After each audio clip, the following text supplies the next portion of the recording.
Assalamualaikum warahmatullahi wabarakatuh. Mohon izin Ibu dosen, mohon izin rekan-rekan.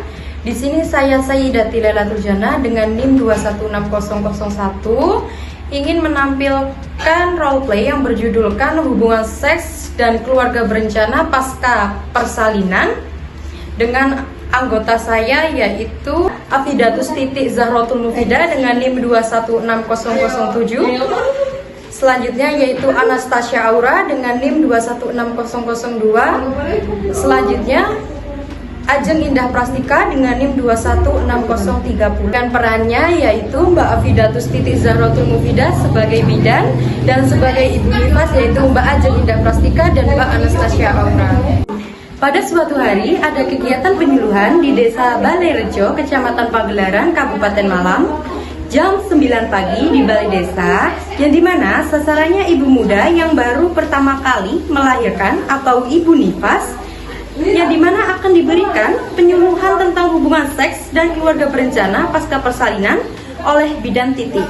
Bidan Titik memberikan sambutan dan perkenalan di Assalamualaikum warahmatullahi wabarakatuh. Saya Afidatus Titik Zahratul Mufida selaku bidan di sini yang akan melakukan penyuluhan kepada ibu nifas. Waalaikumsalam, selamat pagi Bu. Hubungan seks setelah persalinan mungkin atau sesuai dengan pengalamannya. Setelah masa nifas, Bu. Baik, terima kasih Bu Ajeng, jawabannya benar sekali. Memang sudah benar, di mana ibu yang baru melahirkan boleh melakukan hubungan seksual kembali setelah 6 minggu persalinan atau setelah masa nifas.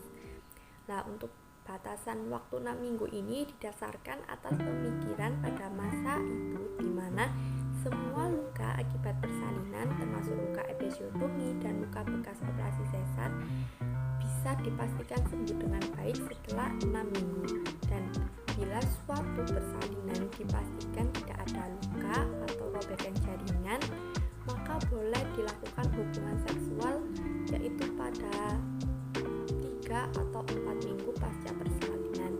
Meskipun hubungan telah dilakukan setelah hari ke-6 minggu, ada kalanya juga ibu-ibu tertentu yang mengeluh hubungan masih terasa sakit atau nyeri meskipun telah beberapa bulan proses persalinan.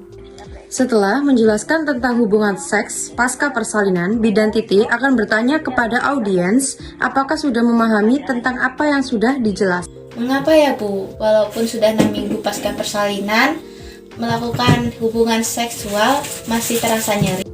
Perubahan hormon setelah melahirkan dapat menyebabkan terjadinya vagina menjadi kering, sehingga wanita itu rentan mengalami rasa nyeri saat berhubungan intim. Kondisi ini akan bisa lebih terasa sakit Bu, jika terutama terdapat jahitan di bagian perineum atau bagian antara anus dan vagina. Gitu Bu. Jadi itu hal yang normal dan wajar ya Bu? Normal dan wajar sih Bu, kalau asal nyerinya itu tidak nyeri yang hebat, hanya nyeri biasa saja. Baik Bu, terima kasih. Bidan Titik sebelum menjelaskan materi tentang keluarga berencana akan bertanya kepada audiens tentang pengetahuan mereka tentang keluarga berencana. Sebelum saya menjelaskan materi saya, mungkin di sini ada yang tahu apa itu keluarga berencana. Rencana itu cukup 2 anak Bu. Keluarga berencana itu program pemerintah gitu, 2 anak saja. Benar jawaban dari ibu-ibu sekalian. Mungkin ibu-ibu di sini sudah tahu sekilas ya Bu ya, apa itu keluarga berencana. Keluarga berencana dari jawaban yang ibu-ibu tadi lontarkan memang sudah benar. Keluarga berencana adalah salah satu usaha untuk mencapai kesejahteraan dengan jalan memberikan nasihat perkawinan, pengobatan kemandulan, dan penjarangan kehamilan, atau salah satu usaha untuk membantu keluarga termasuk individu untuk merencanakan kehidupan berkeluarga dengan baik sehingga dapat mencapai keluarga yang berkualitas. Tujuan dari keluarga berencana ada 2. Yang pertama yaitu membentuk keluarga kecil sesuai dengan kekuatan sosial ekonomi suatu keluarga dengan cara pengaturan kelahiran anak agar diperoleh suatu keluarga bahagia dan sejahtera yang dapat memenuhi kebutuhan hidupnya. Yang kedua, mewujudkan keluarga kecil bahagia sejahtera yang menjadi dasar bagi terwujudnya masyarakat yang sejahtera melalui pengendalian kelahiran dan pertumbuhan penduduk Indonesia. Indonesia.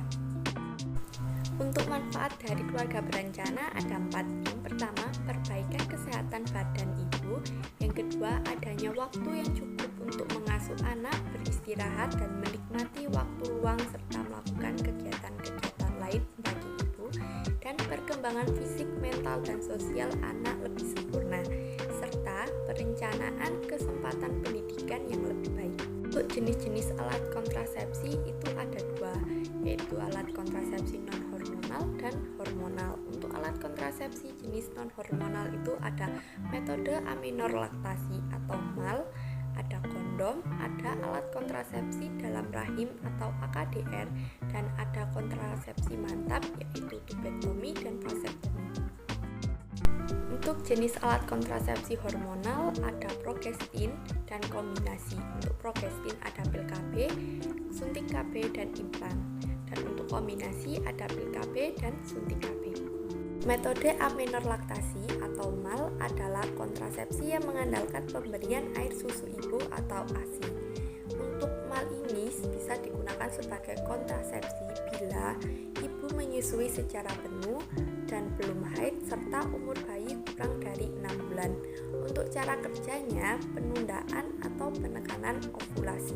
Keuntungan dan keterbatasan MAL. Untuk keuntungannya, efektivitas tinggi, tidak mengganggu senggama, tidak ada efek samping secara sistemik, tidak perlu obat atau alat tanpa biaya.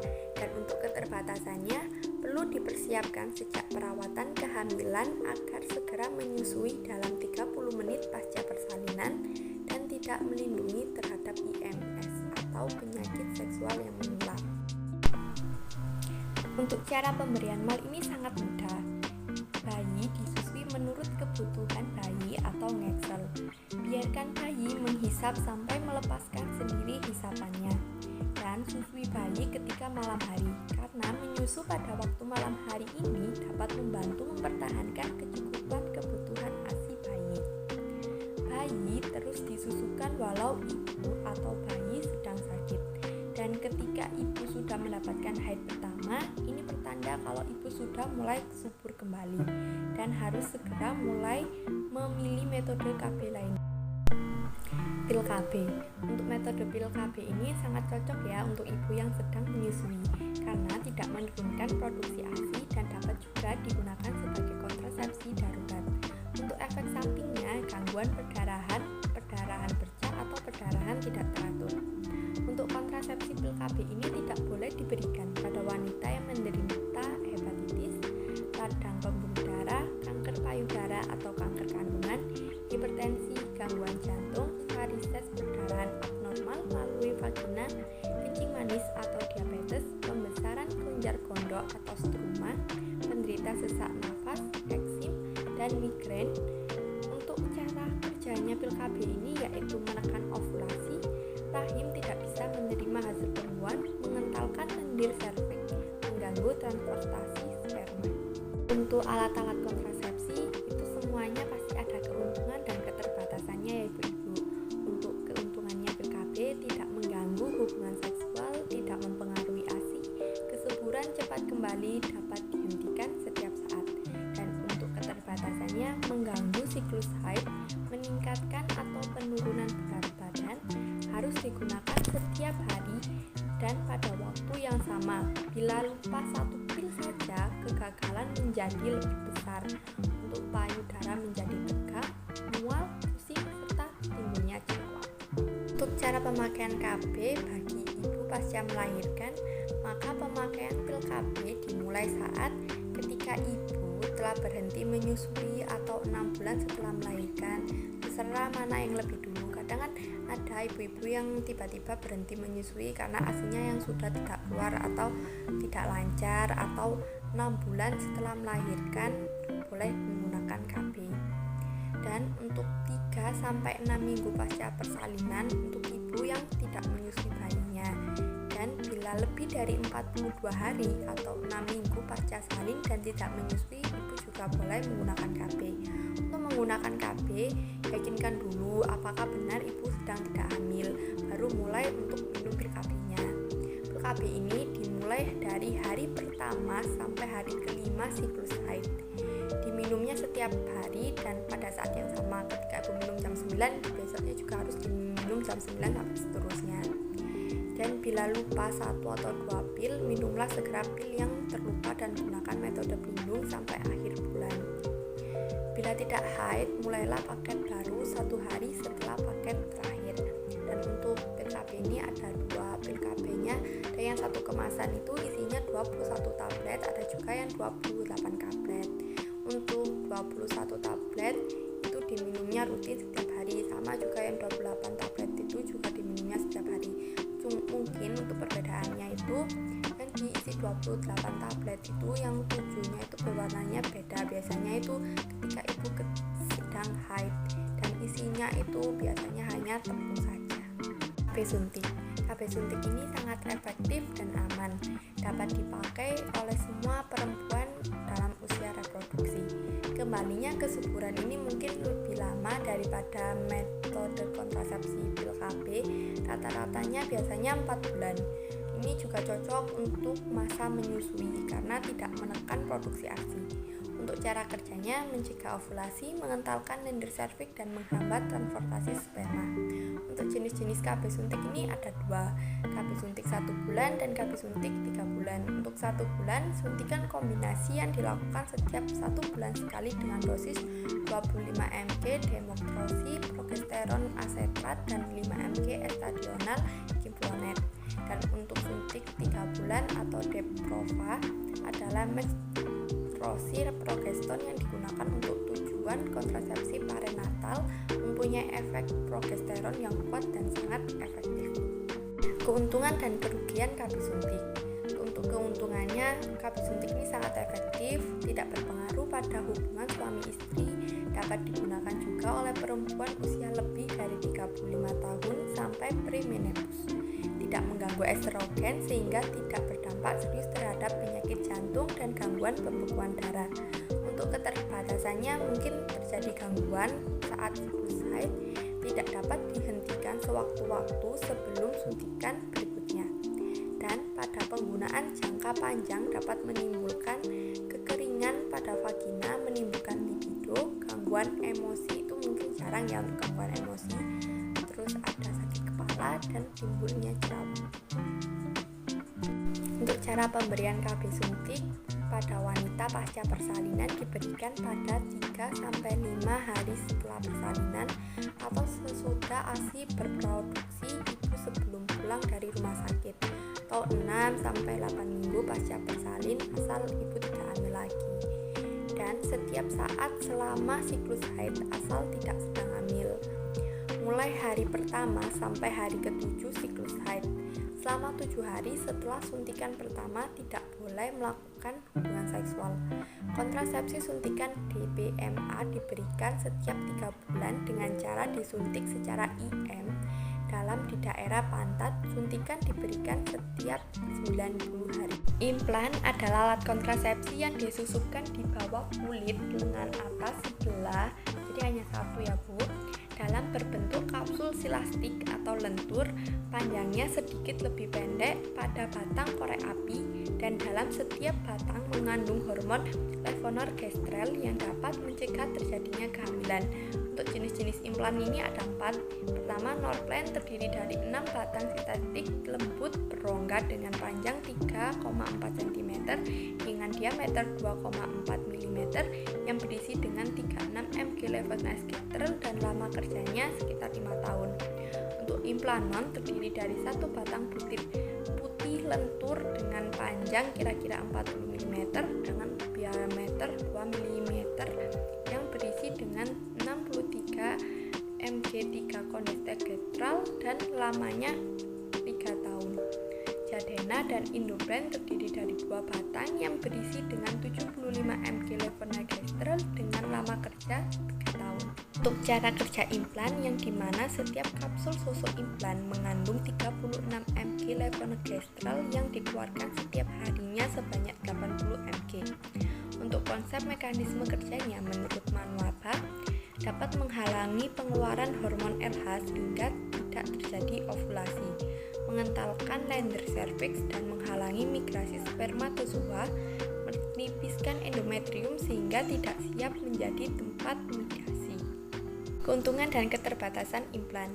Untuk keuntungannya, daya gunanya sangat tinggi sebagai perlindungan jangka panjang yaitu sekitar sampai 5 tahunan. Pengembalian tingkat kesuburannya juga cepat, setelah pencabutan juga bisa mulai untuk masa subur lagi, serta tidak memerlukan pemeriksaan dalam, bebas pengaruh estrogen, tidak mengganggu senggama, tidak mengganggu produksi ASI, dan dapat dicabut setiap saat sesuai dengan kebutuhan. Untuk keterbatasannya, pada kebanyakan klien dapat menyebabkan perubahan pola haid berupa perdarahan bercak atau spotting, hipermenoteria atau meningkatnya jumlah darah haid serta amenorea. Untuk kedua, timbul keluhan-keluhan seperti nyeri kepala, nyeri dada, kepala mual, pening atau pusing, peningkatan atau penurunan berat badan, membutuhkan tindakan pembedahan minor. Cara pemakaian implan. Implan ini bisa digunakan setiap saat selama siklus haid hari kedua sampai dengan hari ke-7 atau 6 minggu sampai 6 bulan pasca persalinan atau keguguran. Dan jika ibu yang awalnya menggunakan kontrasepsi hormonal atau AKDR dan ingin mengganti menggunakan implan, inersi dapat dilakukan setiap saat. Untuk daerah pemasangannya pada lengan kiri atas bagian dalam atau subkutan, daerah inersi ini harus tetap kering dan bersih selama 48 jam pertama akan untuk mencegah infeksi pada luka insisi. Dan balutan penekan harus tetap ditinggalkan selama 48 jam, sedangkan untuk plester bisa dipertahankan hingga luka sembuh. Dan untuk luka sembuhnya itu biasanya sekitar 5 hari. Setelah luka sembuh, daerah tersebut dapat disentuh dan dicuci dengan tekanan yang wajar.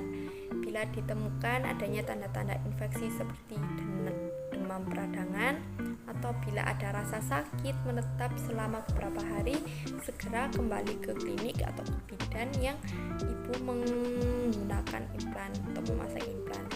Setelah masa pemakaiannya habis, implan harus segera dilepas. Alat kontrasepsi dalam rahim AKDR ini sangat efektif, reversibel, dan berjangka panjang. Sama seperti implan tadi, haid menjadi lebih lama dan lebih banyak. Pemasangan dan pencabutan memerlukan pelatihan, dapat dipakai oleh semua perempuan. Usia reproduksi tidak boleh dipakai oleh wanita yang terpapar infeksi menular seksual. Jenis-jenis AKDR penguat kontrasepsi ini ada dua, ada chopper releasing dan progestin releasing. Untuk chopper releasing itu ada 3, chopper T 380A, Nova T, Multitolet 375, dan untuk progestin releasing ini juga ada 3, Progestin, Lenvonova atau LNG20, dan Mirena. Cara kerja AKDR itu menghambat kemampuan sperma untuk masuk ke dalam tuba falopi, mempengaruhi fertilitas sebelum ovum mencapai kavum uteri, mencegah sperma dan ovum bertemu, atau membuat sperma sulit masuk ke dalam alat reproduksi perempuan dan mengurangi kemampuan sperma untuk fertilisasi. Memungkinkan untuk mencegah implantasi telur dalam uterus. Pemakaian alat kontrasepsi AKDR ini yang pertama, efektivitasnya sangat tinggi, sekitar 0,6 sampai 0,8 kehamilan atau 100 wanita dalam 1 tahun pertama, 1 kegagalan dalam 125 sampai 170 kehamilan, dan metode jangka panjang sekitar 10 tahun, tidak mempengaruhi hubungan seksual dan meningkatkan kenyamanan seksual karena tidak perlu takut untuk hamil, tidak mempengaruhi kualitas dan produksi ASI, dapat dipasang segera setelah melahirkan dan sesudah abortus apabila tidak terjadi infeksi, dapat digunakan sampai menopause 1 tahun atau lebih setelah haid terakhir, tidak ada interaksi dengan obat-obatan. Keterbatasan AKDR ini, efek samping yang umum biasanya terjadi perubahan siklus haid umumnya pada 3 bulan pertama dan akan berkurang setelah 3 bulan. Haid lebih lama dan banyak perdarahan, spotting antar menstruasi. Saat haid lebih sakit. Untuk komplikasi lainnya, merasakan sakit dan kejang selama 3-5 hari setelah pemasangan provokasi dinding uterus, perdarahan berat pada waktu haid yang memungkinkan penyebab anemia, tidak mencegah IMS atau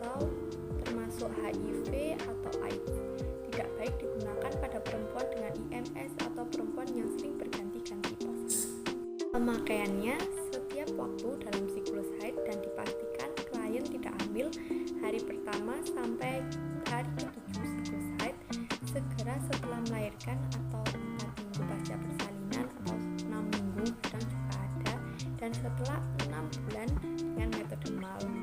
Setelah abortus atau bila tidak ada gejala infeksi selama 1-5 hari setelah senggama yang tidak dilindungi, AKDR dipasang di dalam rahim. Kembali memeriksakan diri setelah 4-6 minggu setelah pemasangan. Selama bulan pertama pemakaian AKDR, periksa benang secara rutin terutama setelah haid. Segera kembali ke klinik atau ke bidan apabila tidak dapat meraba benang AKDR, merasakan bagian yang keras dari AKDR terlepas, siklus haid terganggu atau meleset, terjadi pengeluaran cairan vagina yang mencurigakan adanya infeksi. Setelah masa pemakaian habis, AKDR harus segera dilepas. Dan yang terakhir, alat kontrasepsi kondom. Kondom merupakan salah satu alat pelindung yang banyak digunakan oleh masyarakat untuk menghindari kehamilan yang tidak diinginkan atau penyakit kelamin. Kondom, alat yang digunakan untuk mencegah sperma agar tidak bisa bertemu dengan sel telur. Namun untuk efektivitasnya ini sangat rendah, tergantung pada seberapa baik seseorang menggunakannya dan keterbatasan kondom. Untuk keuntungannya terbilang alat kontrasepsi yang cukup efektif dan mudah didapatkan. Dapat melindungi terhadap beberapa infeksi menular seksual termasuk juga dengan HIV. Tersedia dalam berbagai bentuk dan ukuran. Mudah digunakan dan hanya dipakai setiap kali melakukan hubungan seks. Untuk keterbatasannya, kondom bisa dicopot atau dilepas jika digunakan dengan tidak benar. Beberapa orang mengaku berkurang sensasi seksnya jika menggunakan kondom. Bagi orang yang sensitif terhadap bahan kimia dalam kondom latex akan mengalami alergi fatal atau juga sampai terjadi infeksi. Jika menggunakan pelumas berbasis minyak, maka bisa melarutkan latex kondom sehingga menyebabkan lubang. Bu, kalau misal pakai pil KB terus kita lupa kita nggak minum selama 3 hari, itu bagaimana ya Bu? Baik Bu Ajen, terima kasih atas pertanyaannya. Jadi misal gini ya Bu ya, Ibu itu menggunakan kontrasepsi pil KB dan rutinnya Ibu minumnya itu setiap jam 9 malam. Jika misal tanggal 1 Ibu lupa minum pil KB dan baru teringatnya itu saat tanggal 2 jam 10 pagi. Jadi di tanggal 2 tersebut pada jam 10 pagi Ibu boleh meminum untuk tanggal 1-nya. Jika misal Ibu lupanya tanggal 2 dan ingatnya waktu jam 9 malamnya, maka Ibu harus minum pas jam 9 malamnya itu harus langsung 2 tablet Bu. Jika misal Ibu tanggal 1, tanggal 2 lupa untuk meminum, Ibu untuk tanggal 3-nya jam 9 malamnya itu harus meminum hanya 1 saja. Tetapi untuk tidak melakukan hubungan intim selama 7 hari ke depan, Ibu harus menggunakan alat kontrasepsi kondom agar tidak terjadi kehamilan seperti itu Bu Ajen. Apakah bisa dipahami? Terima kasih Bu atas penjelasannya. Sama-sama Bu Ajen. Mungkin itu saja ibu-ibu yang bisa saya sampaikan pada penyuluhan hari ini. Apabila ibu-ibu ada yang ingin ditanyakan lebih lanjut atau ibu-ibu ada yang mau bertanya tapi malu untuk menyampaikannya di sini, bisa langsung kontak person saya melalui WhatsApp atau bisa ibu-ibu langsung menemui saya di tempat praktek mandiri saya. Dan saya berterima kasih karena ibu-ibu sudah mau meluangkan waktunya untuk datang ke penyuluhan hari ini. Mungkin itu saja dari saya dan saya mohon maaf apabila ada salah kata atau perbuatan. Sekian saya tutup. Wassalamualaikum warahmatullahi wabarakatuh. Sekian pemaparan video dari kelompok kami yang berjudulkan tentang penyuluhan seks dan keluarga berencana pasca persalinan. Apabila ada kurang atau lebihnya, kami mohon maaf yang sebesar-besarnya. Wassalamualaikum warahmatullahi wabarakatuh.